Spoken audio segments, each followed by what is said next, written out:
UP की धार्मिक नगरी मथुरा के वृंदावन का निधि वन एक अत्यंत पवित्र रहस्यमयी धार्मिक स्थान है। धार्मिक मान्यता है कि भगवान श्री कृष्ण ने गोपियों के साथ निधिवन में महारास किया था।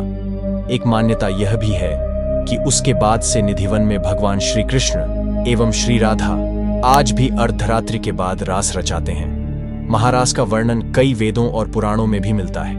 इसका प्रमाण यह भी माना जाता है कि निधिवन में बने भगवान के रंग महल में श्री राधा जी के श्रृंगार के लिए रात में रखी गई श्रृंगार की वस्तुएं सुबह तक तितर बितर मिलती हैं। रंग महल खोलने पर देखते हैं तो ऐसा लगता है कि किसी ने श्रृंगार के सामान का इस्तेमाल किया है। शयन के लिए लगाया गया बिस्तर देखने पर लगता है कि कोई आराम करके गया है।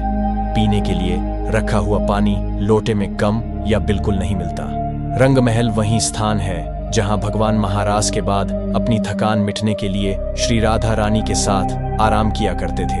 निधिवन के पेड़ हैं वृंदावन की गोपियां। निधिवन में जितने भी पेड़ हैं वे एक दूसरे से इस तरह लिपटे हुए हैं मानो कि कोई एक दूसरे को अपनी बाहों में लिए हुए हो। कहा जाता है कि रात्रि में यही पेड़ कृष्ण और गोपिया का रूप धारण करते हैं। निधिवन में आज भी भगवान के जगह जगह चरण चिन्ह देखने को मिलते हैं। निधिवन में क्यों श्री राधा जी ने बजाई बांसुरी। निधिवन विश्व का इकलौता ऐसा मंदिर है जहां श्री राधा जी को बांसुरी बजाते हुए दिखाया गया है। इसके पीछे की मान्यता यह है कि श्री राधा जी को भगवान की बांसुरी से जलन होने लगी थी। राधा रानी ने भगवान की बांसुरी को चुराकर उनसे दूर करना चाहता, क्योंकि जब भगवान अपनी बांसुरी को बजाते थे तो सभी गोपियां और गाय उस स्थान पर आ जाती थी। श्री राधा जी की कामना होती थी कि वे भगवान श्री कृष्ण के साथ अकेले में कुछ पल बिताएं। इसीलिए उन्होंने भगवान की बांसुरी को चुराकर ये देखना चाहा कि यदि मैं भी इस बांसुरी को बजाऊं तो क्या गोपियां आते हैं या नहीं। लेकिन ऐसा नहीं हुआ तो राधा जी ने स्वयं बांसुरी को भगवान से क्षमा मांगते हुए वापस कर दिया। मोक्ष के लिए भक्त करने हैं निधिवन की सफाई।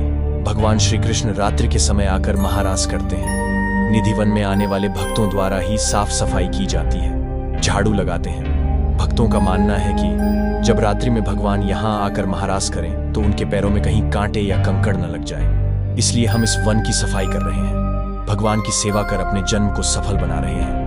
इस सेवा से खुश होकर भगवान हमें मोक्ष दे सके। महारास से जुड़ी मान्यताएं। वैसे इस महारास को अभी तक किसी ने नहीं देखा है। कहा जाता है कि यदि किसी ने महारास को देखने की कोशिश की तो वह इस काबिल नहीं रहेगा कि किसी को इसके बारे में बता सके। इस महारास को देखने वाला या तो पागल हो जाता है या फिर इस महाराज को देखने की कीमत अपनी जान देकर चुकाता है। यही कारण है कि इस वन के आसपास बने मकानों की खिड़कियां महाराज देखने के लिए बनाई गई थीं, लेकिन इसके परिणाम भयानक होने के कारण उन खिड़कियों को बंद करा दिया। इस महाराज को देखने की हिम्मत इंसान तो दूर, यहाँ रहने वाले पशु पक्षी भी नहीं करते हैं। यहाँ रहने वाले बंदर भी रात्रि में यहाँ से निकल जाते हैं। आज भी मौजूद है महाराज के साक्ष्य।